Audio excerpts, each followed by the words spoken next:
Hello, everybody. This is Ron Ray as always, and this is Tiny Mouse.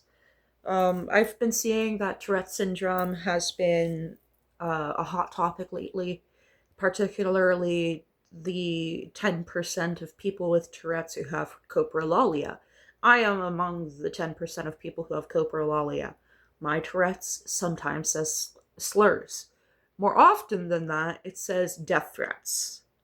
Um, and I wanted to weigh in as someone who has the condition. When coprolalia activates, when it ticks these inappropriate words, it's not because we want to say them. In fact, it's the opposite. The more we do not want to say it, the more likely it is to say it against our will.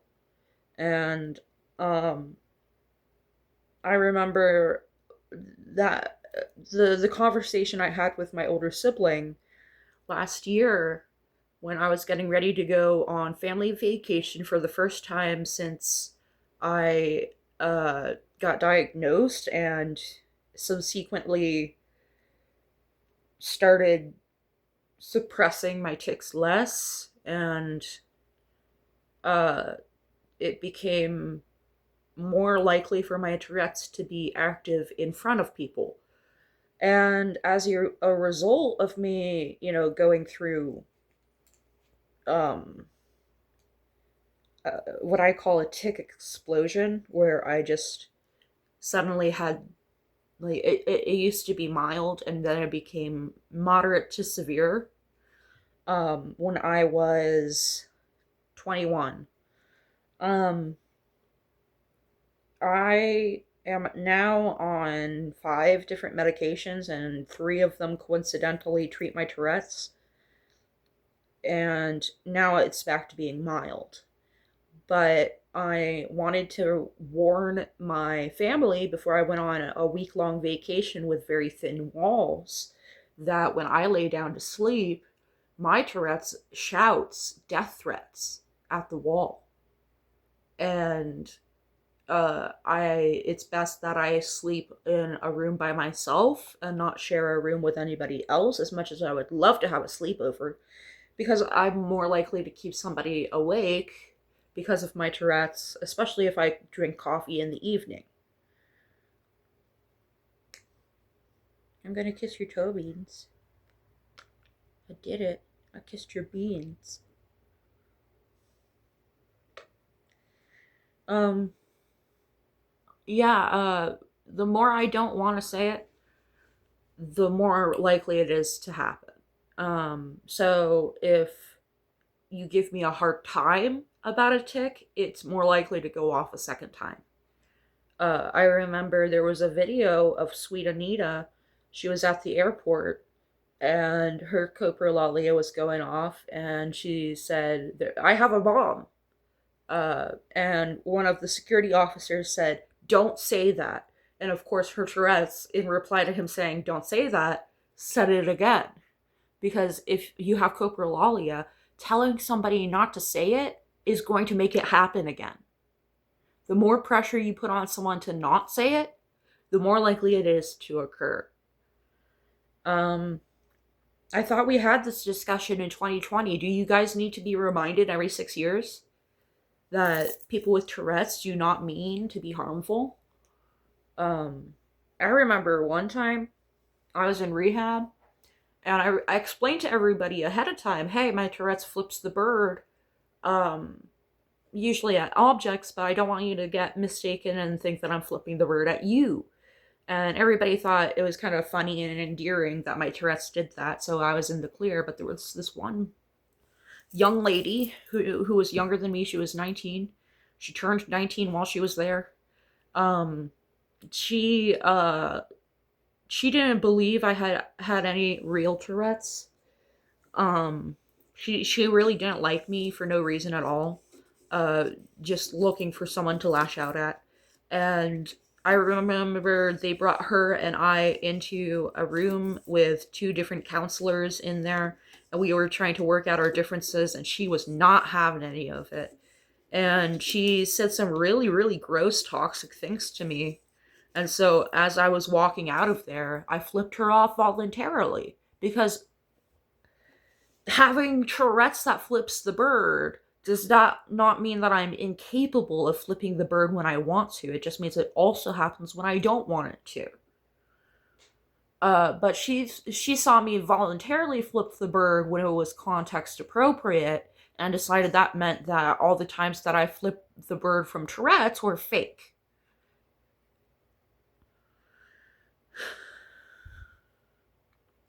So she hit me with a chair.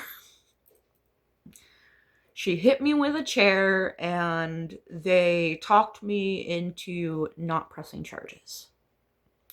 And sometimes I think about it, and I think about what if I hire a lawyer and I go back and I press charges. But it's not worth it. It's not worth my time. I have things that are more pressing to attend to. I just, the more you punish someone for having Tourette's, the worse their Tourette's will get. And what was really healing for me out of the situation back when I had that couple living with me. What are you hissing at?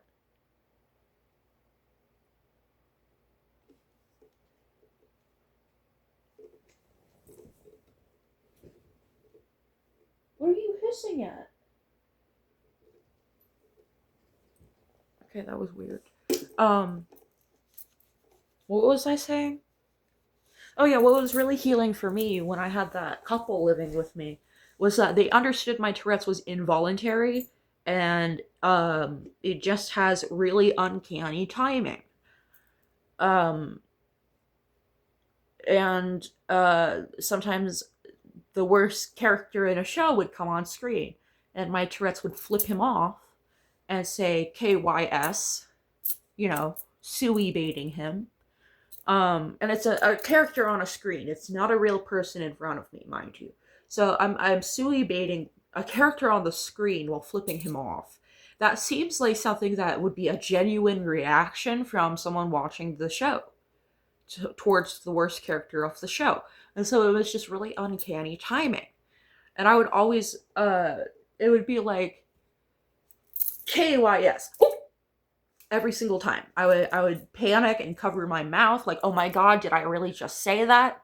And the couple would just burst out laughing. And that would reassure me that they were not offended, they were not triggered, they did not see it as threatening. I was still safe. Laughter means I'm safe. Um, it's the pregnant silence when the entire room goes silent and you can hear a pin drop. That's what bothers me after a tick. But if my Tourette's says or does something funny, I want you to laugh at it because it is fucking funny. I laugh at it too. There's a video of me. The title is "I'll try to say this with a straight face," and I took it immediately after a tick happened, where my Tourette's pieced together a sentence very slowly. It said, I was washing dishes, and it said, if you have, and I was like, go on, tell me more. I'm curious at this point, and it's like, rabies. Oh, I'm like, okay, if you have rabies, tell me more. I'm listening. And it was like, you should not go. And I'm like, if you have rabies, you should not go where? And it said, to the library. And I lost it. I lost my shit. It was fucking funny. I had to dry off my hands to put my hands in my hair and just kind of laugh at the absurdity that involuntarily came out of my mouth. Yes, I did encourage it to happen because I was curious where it was going with that sentence. If you have rabies, you should not go to the library. Yeah, like that. I gotta, kind of cope with it for a minute. So I had to wash, I was washing dishes. I had to dry off my hands to cope with that. And my Tourette's has been saying positive affirmations, and you would initially think that's a good thing. Except that, so usually when I have a tick, it's a result of repetition. So me meowing at cats as a child, I do have autism. Um, me meowing at cats when I was a child made meowing a tick, because I did it so repetitively.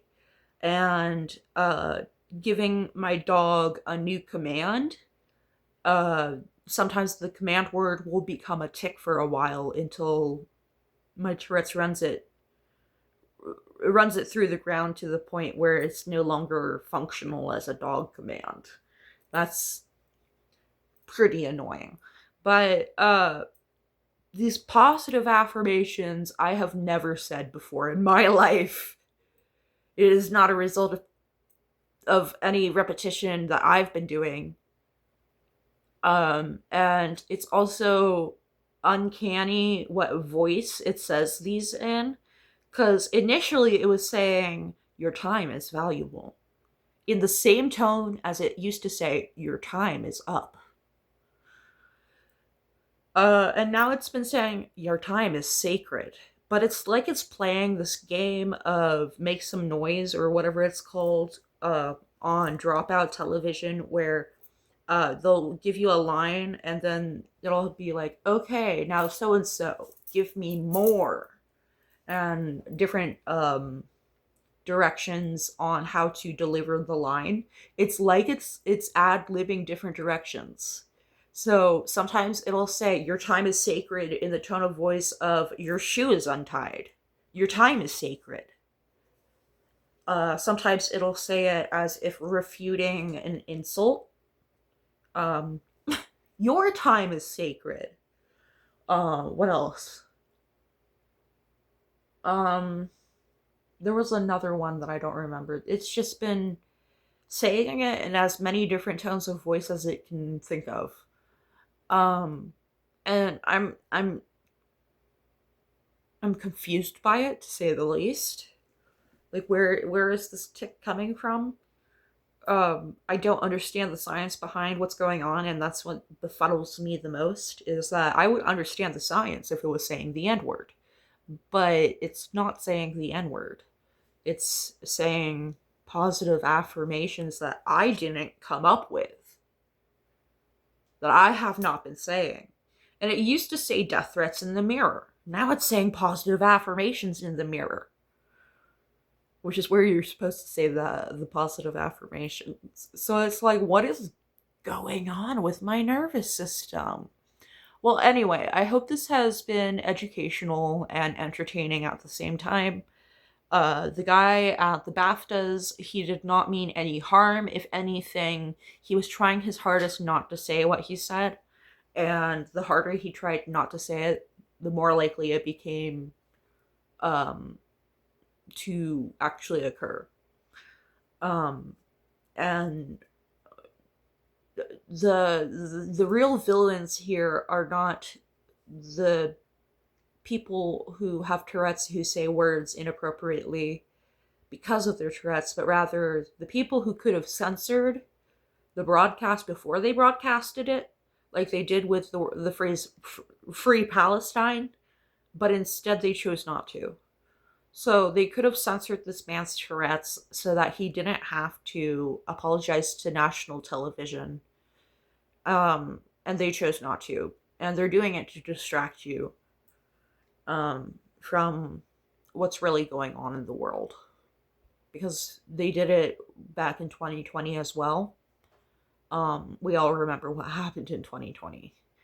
So just remember, they're trying to keep you distracted by pitting you against your own community members. And we need to stick together. We don't need to bully each other for literally neurological sneezes and hiccups that are involuntary. Um, Especially when bullying someone for it and telling them to stop makes it worse. Um, I'm not saying that people with Tourette's have the N-word pass. It's like if you are saying a sentence that has the N-word in it, I would still censor it if you're not black. But when it's a tick, it is out of your control.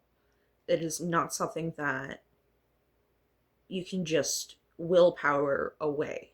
You have to go through a lot of therapy to get over a specific tick. And it doesn't end up bettering your life that much unless um, you get on medication. And medication comes with side effects that not everybody is willing to go through. And I don't blame them. The first 2 weeks of me being on Wellbutrin, my Tourette's was hell.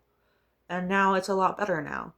Um, Lexapro, oh my god, it upset my stomach so bad. I for the first 2 weeks, I was like, I'm not sure if I can continue taking this, and then it leveled off. And thankfully, I'm still on it, and it's still helpful. And Lybalvi, if I stop taking it suddenly, I go into withdrawal. But um, because I'm on these medications, I'm more able to control my Tourette's. And my Tourette's doesn't need as much controlling because it's a neurological condition, and these medications treat neurological disorders, and um, it makes it misfire less often, so I have to suppress fewer ticks to begin with. But it also gives me better control over social situations where I can suppress while I'm in public and then have a tick explosion when I get home and am in private finally. Particularly when I lay down to go to sleep. I'm thinking of starting a Twitch sleep stream where you guys get to watch me fall asleep and say death threats to the wall for 20 minutes at a time before I'm able to fall asleep. Um, really shows you how much caffeine is an addiction, because it's literally it's, it's causing me to say death threats and I'm still drinking it. Caffeine is addictive. But yeah, it's all about neuroscience and vocabulary being stored in different parts of the brain. And when you have coprolalia, it activates a different part of the brain than you would activate yourself. Um,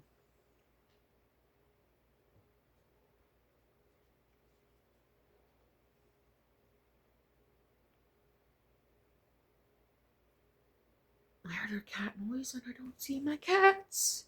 There's one. Handsome boy, where'd she go?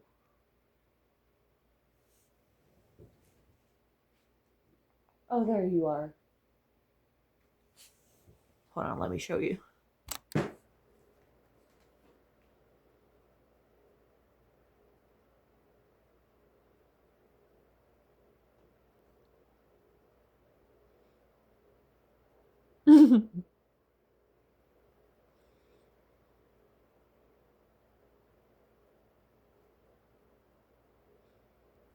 By the way, free Palestine.